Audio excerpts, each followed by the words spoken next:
Most people think of Craigslist as just a place for odd jobs, used furniture, or overpriced second-hand cars. But hidden among the scams and junk listings, sometimes you'll find something else, something darker.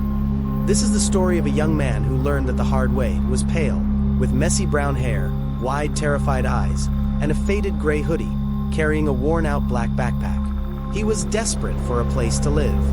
Money was tight, and rent in the city was almost impossible. One night, he was scrolling through Craigslist when he saw it. Room for rent. Cheap. Fully furnished. Utilities included. Follow the rules. No exceptions. It sounded perfect. Too perfect. Before he could even think twice, he clicked Contact. The reply came instantly. The room was his. No application. No questions asked. Just an address and a time to meet. That night, he stood outside an old apartment building. The place looked abandoned. Paint peeling, windows cracked, strange shadows shifting behind the curtains. And yet, when he stepped inside, the hallway was spotless. Cleaner than any apartment he had ever seen. Almost unnaturally clean, a man waited for him in the hall. The landlord. He was pale, silent, and cold. Without a word, he handed the young man a piece of paper. To the top, it read, House rules. The first one sent a chill down his spine. Never enter the basement after midnight. The second was even stranger. Never look into the mirrors after 3 a.m. And the third made his skin crawl. Do not answer the door unless you hear 3 knocks. The young man gave a nervous laugh, waiting for the landlord to smile, to tell him it was just some weird joke. But the landlord's face never changed. He only whispered 2 words, no exceptions. The young man moved in. At first, everything seemed fine. The apartment was quiet, maybe too quiet. But as midnight drew near, he realized the rules weren't a joke. It started with a sound, scraping noise coming from the basement, like metal dragging against stone. He crept closer to the basement door, pressing his ear against the wood. Something was breathing on the other side. A wave of terror surged through him.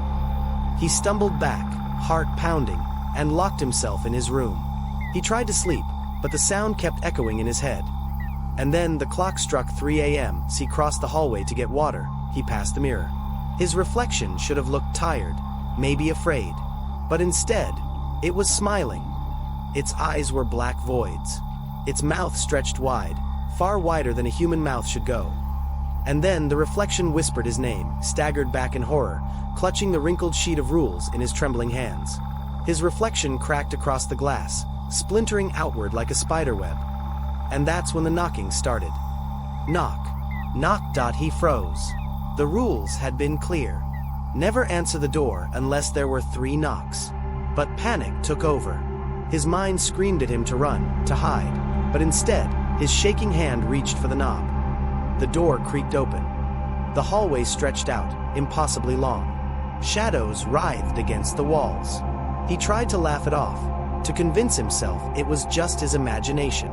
But then, he heard it. Breathing. Deep. Heavy. Behind him, he turned slowly. A tall shadow stood in the corner. Faceless. Its chest was a swirling black void, filled with faint, screaming faces. It leaned closer, stretching its long arms toward him. The young man's body locked in terror, too scared to run, too scared to scream. The thing's mouth opened where its face should have been, and a distorted voice hissed, no exceptions. Clawed hands gripped him, pulling him backward, dragging him toward the basement. His screams echoed down the hall, then vanished into the dark. By morning, the apartment was silent again. His backpack still sat by the door. His room was torn apart. But he was gone. And when the landlord opened his laptop, the Craigslist ad was already live again. Room for rent. Cheap. Fully furnished. Utilities included. Follow the rules. No exceptions. The house was waiting. And the rules still stand.